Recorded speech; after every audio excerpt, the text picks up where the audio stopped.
우리 옆에 계신 분하고 같이 인사하겠습니다. 내 옆에 앉아주셔서 감사합니다. 다른데 앉으실 수도 있었지만 내 옆에 앉아주셨습니다. 감사합니다.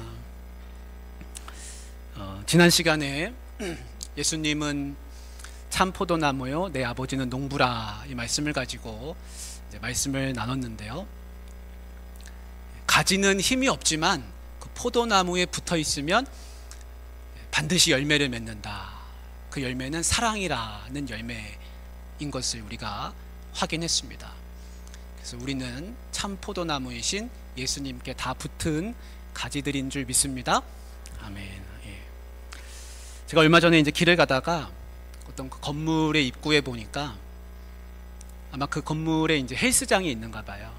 그래서 건물 입구에 아주 멋있는 정말 근육 있는 그런 사진이, 남자의 사진이 붙어 있고, 그 옆에는 여자의 예쁜 여자가 운동하는 그런 사진이 붙어 있더라고요. 그러면서 그 옆에 여백에 써 있기를 뭐라고 써 있냐면, 남자는 몸으로 말하고 여자는 라인으로 말한다. 그렇게 써 있는 걸 봤습니다. 아마 그 헬스장 이제 홍보하는 문구겠죠. 그래서 생각했습니다. 저 헬스장에 들어가면 나는 할 말이 없겠구나. 여러분, 운동하시는 분들은 다른 것으로 말하지 않습니다. 몸으로 말한다, 라인으로 말한다 그랬습니다. 근데 그리스도인도 비슷합니다. 그리스도인도 무엇으로 말하겠습니까? 예수님은 열매로 그 나무를 알지니 그랬습니다. 우리는 열매를 가지고 이야기하는 사람들입니다. 그래서 우리 귀한 성도님들, 열매로 나의 인생을 말씀하실 수 있기를 바랍니다. 오늘 설교 제목은 할 수 있습니다 인데요, 제가 한번 해보겠습니다. 할 수 있습니다. 그럼 저를 한번 따라해 주십시오. 제가 괜히 한 게 아니거든요. 자, 한번 저를 손을 들고서 한번 해보겠습니다. 할 수 있습니다. 있습니다. 다 할 수 있습니다. 생각보다 굉장히 잘 따라해 주시네요. 우리가 1절 말씀을 보면 1절에 우리 같이 한번 읽어볼까요? 같이 시작. 이러므로 우리에게 구름같이 둘러싼 허다한 증인들이 있으니 모든 무거운 것과 얽매이기 쉬운 죄를 벗어버리고 인내로써 우리 앞에 당한 경주를 하며. 그래서 1절에 보면 이 경주라는 말이 들어있습니다. 경주.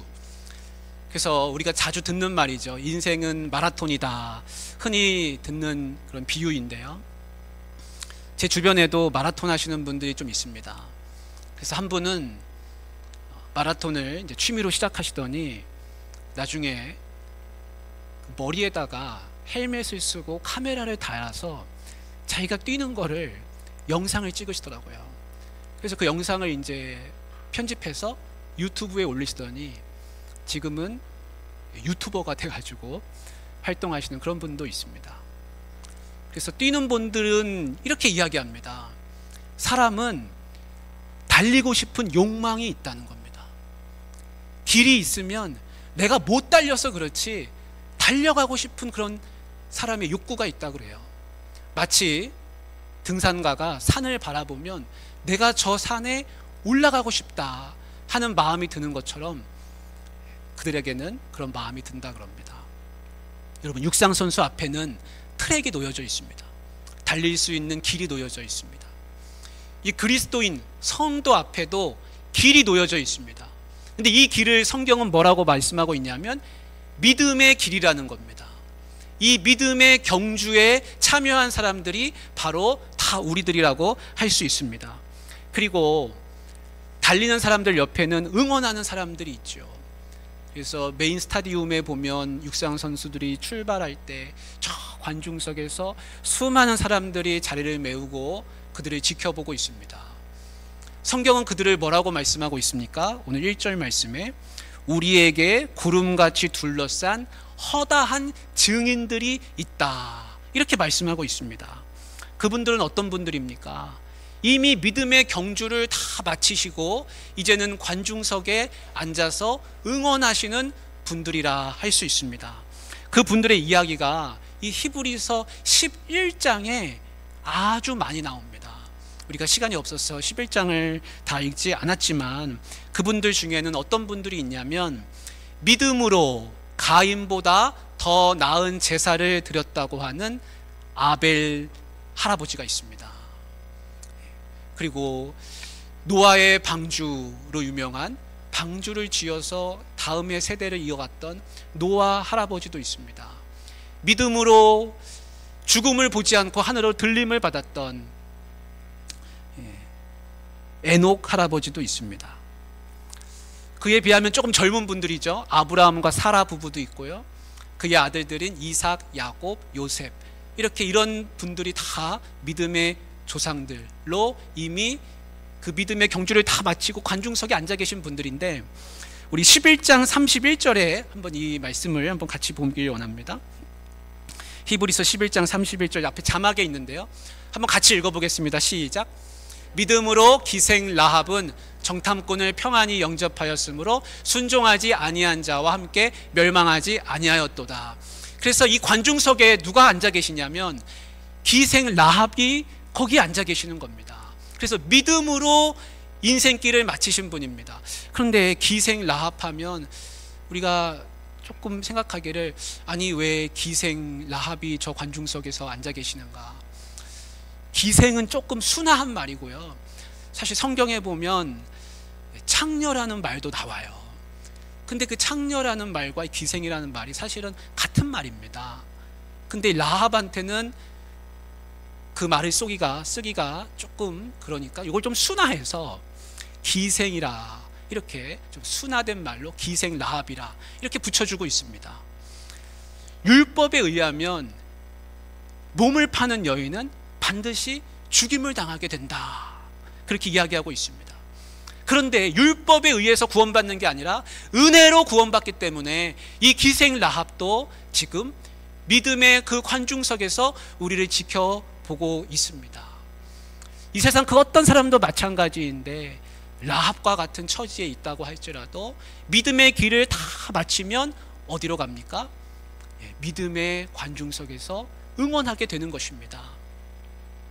우리가 32절을 한번, 11장 32절 한번 앞에 자막을 보고 한번 같이 읽어보겠습니다. 시작. 내가 무슨 말을 더 하리요? 기드온, 바락, 삼손, 입다, 다윗 및 사무엘과 선지자들의 일을 말하려면 내게 시간이 부족하리로다. 그랬습니다. 그 관중석에 있는 분들을요, 하나하나 다 이름을 얘기하려면 지금 시간이 부족할 정도로 수많은 사람들이 빽빽하게 허다한 무리가 구름처럼 거기 앉아 계시다는 겁니다. 여러분, 11장 우리가 다 읽어보면요, 우리가 아는 이름들이 많이 나옵니다. 그분들이 믿음의 조상들이라고 하면서 나오는데 그럼에도 불구하고 빠진 분들이 많습니다. 12제자의 이름 빠져 있습니다. 120명의 성도가 마가의 다락방에서 성령 충만으로 기도했는데 그 120명의 이름 여기에 기록되어 있지가 않습니다. 수많은 사람들이 많이 있는데 그들을 다 말하려면 시간이 부족할 정도라는 겁니다. 뿐만이 아니죠. 11장 뒷부분에 보면 수많은 사람들이 순교한 그런 일들이 적혀 있는데, 로마 황제에 의해서 예수님을 믿는다는 이유로 순교당한 수많은 사람들이 있습니다. 초대교회에 셀 수 없이 피를 뿌린 그런 성도님들이 계십니다. 그분들은 믿음의 길을 다 마쳤습니다. 그리고 지금은 관중석에 계시는 것이지요. 사랑하는 우리 귀한 성도님들, 우리가 믿음의 경주를 다 마칠 때가 분명히 있습니다. 제가 그 단체 카톡방에 이렇게 들어가 있는데 거기에 이제 많은 선교사님들과 목사님들이 계십니다. 근데 수많은 분들이 계시다 보니까 하루가 멀다 하고 거의 이틀에 한 번, 2, 3일에 한 번씩은 장례 문자가 늘 옵니다. 하루에 몇 번씩 올 때도 있습니다. 어느 선교사님이 돌아가셨습니다. 어느 목사님이, 또 어느 목사님의 어머니 권사님이, 어느 목사님의 아버지 장로님이 돌아가셨습니다. 그런 문자를 볼 때마다 생각이 듭니다. 아, 오늘도 또 누군가가 믿음의 경주를 다 마치고 저 관중석으로 들어가셨구나. 여러분은 지금 믿음의 경주를 잘 하고 계십니까? 어떤 분은 아주 열심히 여유롭게 잘 달리고 계시는 분도 계실 것이고, 또 어떤 분은 버겁고 힘들어하는 분도 분명히 있을 겁니다. 근데 확실한 것은 뭐냐면, 내가 지금 이 자리에서 예배드리고 있다면 나는 여전히 믿음의 경주를 하고 있다는 것입니다. 여러분, 이 믿음의 경주를 포기하지 마시고 끝까지 가실 수 있기를 바랍니다. 이 믿음의 경주에는 주의할 점이 있습니다. 그게 뭐냐면 1절의 중반에 나오는데요, 무거운 것과 얽매이기 쉬운 죄를 벗어버리고 라는 그런 말씀 구절이 나옵니다. 잘 달리려면요, 무거운 것, 얽매이는 것은 벗어버려야 됩니다. 이 무겁고 얽매이는 것을 성경은 한 글자로 뭐라고 말씀하고 있습니까? 그거를 죄라고 이렇게 이야기해 주고 있습니다. 그래서 죄라고 하는 짐은 경주를 하는 선수에게는 너무나 무거운 것이 됩니다. 얽매이는 것이 되는 것입니다. 얽매이다는 말은 위축시킨다, 걸려 넘어지게 한다, 그런 뜻을 담고 있습니다. 여러분, 믿음의 경주를 하는 선수를 위축시키고 발을 걸려 넘어지게 하는 것이 있어서는 되겠습니까? 예전에 자동차 경주에서 일하시는 분들 이렇게 이야기를 들어보니까, 그분들은 그 자동차를 경주용으로 개조시켜서 만들기 위해서 여러 가지 연구를 하는데, 무슨 연구를 많이 하냐면 그 자동차를 어떻게 하면 더 가볍게 만들 수 있을까를 굉장히 고민한다고 합니다. 그래서 작은 볼트 한 개, 작은 나사못 한 개도 거기다 안 끼우고 만들 수 있는 방법을 연구한다는 것이죠. 무게를 줄이기 위해서입니다. 그렇습니다. 경주를 잘하려면 어떻게 해야 됩니까? 작은 것이라도 버려야 됩니다. 작은 것이라도 나에게 얽매이는 것이 있어서는 안 되는 것이지요. 죄가 가볍다고 해서 그거를 무시하고 지나가면 그것이 나를 얽매이는 것이 됩니다. 가벼운 죄일수록 오히려 나를 걸려 넘어지게 하는 잔풀이 될 수도 있습니다. 그것을 다 제거해야만 하는 것이지요. 죄를 짓고 나면 그 죄는요, 과거의 것이 됩니다. 그래서 죄를 자꾸 짓는 사람은 과거의 사람이 되어가는 것입니다. 죄는요, 짓고 나면 이전 거예요. 과거의 것이에요. 어제 우리가 오늘 여기 와서 한 주간 지은 죄를 고백하고 하나님 앞에 긍휼하심을 구했는데, 그 죄들은 벌써 지나간 것들 아닙니까? 근데 이 죄를 계속해서 반복해서 짓다 보면 그 사람은 계속해서 이 과거에 얽매이는 사람이 될 수밖에 없습니다. 과거에 붙들리는 사람이 될 수밖에 없습니다. 근데 성경에서 말하는 믿음이라는 것은 무엇입니까? 믿음이라는 것은 앞을 보는 것입니다. 믿음은 내다보는 것입니다. 죄는 과거의 것이지만 믿음은 앞을 내다보게 하는 것입니다. 사랑하는 우리 성도님들, 앞을 많이 내다보시기를 바랍니다. 시편 55편 22절에 이런 말씀이 있는데요, 우리 같이 한번 읽어보겠습니다. 시작. 내 짐을 여호와께 맡기라. 그가 너를 붙드시고 의인의 요동함을 영원히 허락하지 아니하시리로다. 아멘. 여러분, 성경은요, 짐이 있으면 어떻게 하라고 하고 있습니까? 여호와께 맡기라 그랬습니다. 맡기는 사람이 잘하는 것입니다. 무슨 짐이든지 다 맡기시길 바랍니다. 수고하고 무거운 짐진 자들아, 다 내게로 오라. 내가 너희를 쉬게 하리라. 유명한 말씀이죠. 여러분, 무슨 무거운 짐이 있으십니까? 죄의 짐이 있으십니까? 그 죄의 짐은요, 내가 감당할 수 있는 짐이 아닙니다. 시편 38편 4절 말씀에 이런 말씀이 있는데요, 한번 같이 읽어보겠습니다. 시작. 내 죄악이 내 머리에 넘쳐서 무거운 짐 같으니 내가 감당할 수 없나이다. 아멘. 여러분, 죄는 어떻다 그랬습니까? 내가 감당할 수 있습니까? 내가 감당할 수 없습니다. 그래서 반드시 짐은, 특별히 죄의 짐은 내려놓아야 하는 것입니다. 어른들은 그러십니다. 얘야 네 그러다 골병 든다. 여러분, 우리가 골병 들어서는 안 됩니다. 죄의 짐은 반드시 내려놓아야 합니다. 철로 역정이라는 책을 읽어보면요, 거기 크리스찬이라는 사람이 나옵니다. 이 크리스찬은요, 늘 어깨에다가 큰 짐을 메고 다닙니다. 근데 이 짐을 자기가 벗으려고 하는데 짐이 안 벗겨집니다. 그래서 이 짐을 벗기 위해서 먼 여행을 떠나는 이야기가 철로 역정의 이야기인데, 이 짐이 나중에 어떻게 벗어지는가? 그가 높은 언덕으로 올라갑니다.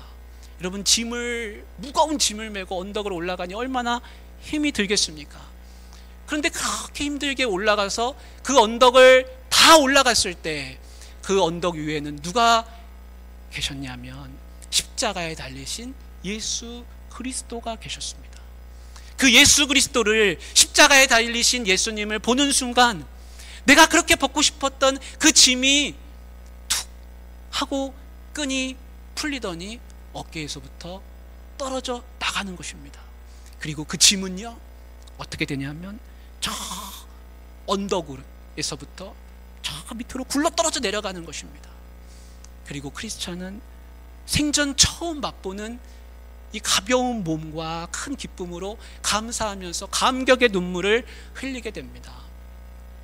우리가 어떻게 짐을 벗을 수 있습니까? 나는 이걸 벗고 싶어, 나는 벗을래 한다고 벗겨지지 않는 게 많은 죄의 짐입니다. 예수님 십자가를 바라보면 내가 풀 수 없는 짐이 풀려지는 것입니다. 여러분, 예수 그리스도의 십자가를 많이 바라보시기를 바랍니다. 나는 죄가 많은데 어떡하나? 여러분, 걱정하지 마십시오. 두려워하지 마십시오. 내가 풀지 않아도 예수님이 다 풀어주십니다. 죄가 많고 적고의 문제가 아닙니다. 성경의 가늠한 여인은요, 동네 사람들이 돌을 가지고 그 여인을 쳐 죽이려고 달려들었습니다. 근데 예수님은 그 여인을 붙들고서 다시는 죄를 범하지 말라 하시면서 풀어주셨습니다. 여러분, 예수님은요, 풀어주시는 분이에요. 해방시켜주시는 분입니다. 그러나 사단이나 죄는요, 나를 얽매이게 하고 나를 붙들게 해서 넘어뜨리는 자입니다. 우리가 어떻게 살아야겠습니까?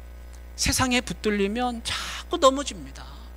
그러나 그때마다 예수님을 다시 바라보면 나는 또다시 일어서게 되고 자유와 해방을 얻게 되고 은혜를 얻게 되는 줄 믿습니다.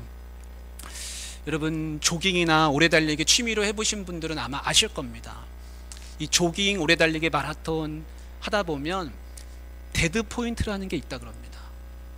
어떤 거냐면 계속 달리다 보면 내가 조금만 더 달리다가 이러다가 내가 죽겠구나 하는 생각이 들 때가 있다는 것이죠. 심장 박동수가 증가하고 호흡 곤란이 오고 산소가 부족해지면 이 데드 포인트 4점이 온다고 합니다. 죽을 것만 같다고 해서 4점이라고도 불립니다. 그런데 이 데드 포인트가 왔을 때 이걸 극복해내면 그 다음부터는 아주 평안하게 여유를 가지고 뛸 수 있다 그래요. 근데 그 데드 포인트를 극복하는 방법이 있다고 합니다. 그거는 뭐냐면 날숨을 길게 내쉬면 하고 내쉬면 내 몸에 있는 쌓여있던 이산화탄소가 빠져나가면서, 노폐물이 빠져나가면서 그 자리를 산소가 가득히 메워준다는 것이죠. 여러분도 한번 해보시기를 바랍니다. 그렇습니다. 여러분, 이산화탄소가 빠져나가야 산소가 채워지는 것입니다. 우리가 살면서 생기는 여러 짐들이 있습니다. 이제 가을이 되면 낙엽이 많이 떨어지는데 낙엽을 쓸고 쓸어도 낙엽은 또 쌓입니다. 집에서 방에 먼지를 우리 주부님들이 닦고 쓸고 해도 돌아보면 먼지는 또 쌓여 있습니다. 낙엽이 쌓이고 먼지가 계속 쌓이는 것처럼 우리의 인생의 짐도 계속해서 쌓여만 갑니다. 대학 보내면 잘 될 줄 알았는데, 결혼시키면 잘 되는 줄 알았는데 풀어야 할 짐들이 너무 많습니다. 돈이 생기면 잘 되는 줄 알았는데, 건강하면 잘 되는 줄 알았는데 그것이 인생이 풀어지는 게 아니라 또 다른 숙제를 남기는 경우가 많이 있습니다. 여러분, 우리의 짐들은 끊임없이 쌓여지는데 그때마다 어떻게 해야 하겠습니까? 이산화탄소를 몸 밖으로 배출하듯이 우리는 끊임없이 짐을 덜어내야 하는 것입니다. 그래서 성경에 말씀하고 있습니다. 짐을 벗어 던지라. 가지고 있지 말아라. 내려놓으라. 여호와께 맡기라. 예수 그리스도 앞으로 가지고 와라. 성경은 그렇게 우리에게 외치고 있습니다. 우리 요한복음 14장 1절 말씀인데요, 같이 한번 읽어보겠습니다. 너희는 마음에 근심하지 말라. 하나님을 믿으니 또 나를 믿으라. 예수님을 믿으십시오. 예수님을 믿으시고 근심의 짐을 내려놓으십시오. 자식도 근심일 때가 있습니다. 여러분, 자식을 붙들고 있다고 내가 대신 풀어줄 수가 없습니다. 예수님한테 내어 맡기고 내려놓으면 내 근심의 짐부터 풀려지는 줄 믿습니다. 나는 부끄러워서 그냥 들고 있겠다, 그런 분도 가끔 계십니다. 나는 이 짐을 누구한테도 말할 수 없다. 나는 이 짐을 내어놓을 수가 없다. 하나님 앞에 내어놓기도 너무 부끄럽다. 그런 짐이 때로는 있을 수가 있습니다. 집에 손님이 오면요, 저는 방문을 다 열어 보입니다. 근데 제 아내는요, 방문을 콕콕 닫습니다. 그래서 왜 닫냐고, 손님이 오면 좀 화가 나게 좀 열어놓지. 근데 하는 말이 부끄럽다 그럽니다. 방 안에 가득 쌓여 있는 짐들, 또 정리 안 된 것들, 정리를 잘 하지만 그러나 부끄럽다 하는 거예요. 여러분, 근데 부모님이 오시면요, 좀 얘기가 달라집니다. 부모님이 오시면 다 열어놓습니다. 여러분, 친정 부모님이 왔는데 방문을 닫는 딸은 좀 이상한 것이죠. 예수님은요, 우리 집에 손님으로 오시는 분이 아니라 같이 사시는 분입니다. 예수님은 이미 내 안에 계십니다. 그래서 예수님한테는요, 부끄러울 게 없습니다. 가릴 것도 없습니다. 못 내놓을 것도 없습니다. 숨길 게 없습니다. 내려놓을 수 없는 그런 짐은 주님 앞에는 없는 것입니다. 믿음의 경주를 하면서 또 하나 필요한 것은 인내입니다. 오늘 1절의 끝에 보면 이렇게 말씀하고 있죠. 인내로서 우리 앞에 당하는 경주를 하며, 인내는요, 경주하는 모든 사람한테 필요합니다. 인내가 없으면 다 포기하고 싶어지는 겁니다. 놓고 싶어지는 겁니다. 우리 국민 마라토너 이봉주 선수가 신문에 크게 나온 적이 있었는데요, 그가 아주 인터뷰에서 의미 있는 얘기를 한 적이 있습니다. 여러분, 마라톤 선수가 이제 경기를 들어가면 열심히 뜁니다. 이렇게 뛰다 보면요, 어느 순간 내가 이번 경기에서 몇 등 하겠구나 하는 것을 대충 알게 된다고 합니다. 내 앞에 한 75명쯤 가 있는데 내가 한 76등쯤 하겠구나. 자기 등수를 어느 정도 파악하게 된다는 것이죠. 그리고 뛰다 보면요, 마라톤 선수들은 다 자기의 기록이 있기 때문에 내가 이번에 이 기록을 경신할 수 있구나 없구나 하는 것도 또 깨닫게 된다는 것입니다. 그러면 한번 보십시오. 등수에도 들지 못하고 기록 갱신도 할 수 없는 그 경기가 있습니다. 그 경기에서 뛰고 있을 때 선수는 무슨 마음이 들겠습니까? 아마 등수와 기록을 제일 중요시하고 의미 있게 여기는 선수는 더 이상 뛰는 게 의미가 없다고 할 수 있습니다. 뭐하러 힘들게 다리 아프게 계속 뜁니까? 등수도 못 들고 기록도 못 세우는데. 근데 이봉주 선수는 말합니다. 모든 마라톤 선수는 자기의 등수가 결정되고 기록도 깨지 못하는 것을 알게 된다 하더라도 절대로 달리기를 멈추지 않는다는 것입니다. 왜냐하면 다른 목표가 그 선수에게 있다는 겁니다. 그 다른 목표는 바로 완주입니다. 완주. 인생을 마라톤에 비유하는 이유는 다른 것이 아니라 마라톤이 등수와 기록에 상관없이 완주하는 것이 목표인 것처럼 인생도 최선을 다해서 마지막까지 포기하지 않고 달려가야 하는 것이기 때문이라 할 것입니다. 여러분, 우리가 남자 성도님들 새벽에 밤에 축구 보다가 화나실 때 많이 있죠. 나는 이렇게 열심히 밤잠을 설쳐가면서 이 멀리서 응원하고 있는데 저 선수가 경기에 진다고 달리는 것을 포기하고 있을 때 우리 국민들은 너무나 화가 나는 것이죠. 우리가 진정 바라는 것은 무엇입니까? 지더라도 마지막까지 달리다가 지기를 바라는 것입니다. 여러분, 예수님은 우리에게 무엇을 바라시겠습니까?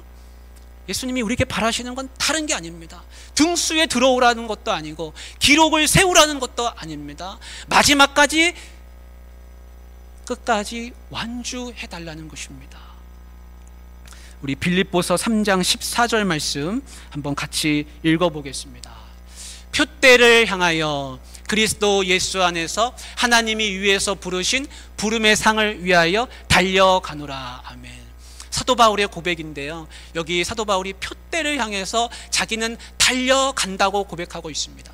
근데 이 표대가 누구인지 오늘 2절 말씀에 분명하게 나오고 있습니다. 2절에 뭐라고 말씀하고 있습니까? 믿음의 주요 또 온전하게 하시는 이인 예수를 바라보자. 여러분, 세상의 표대는 자꾸 바뀌는 것입니다.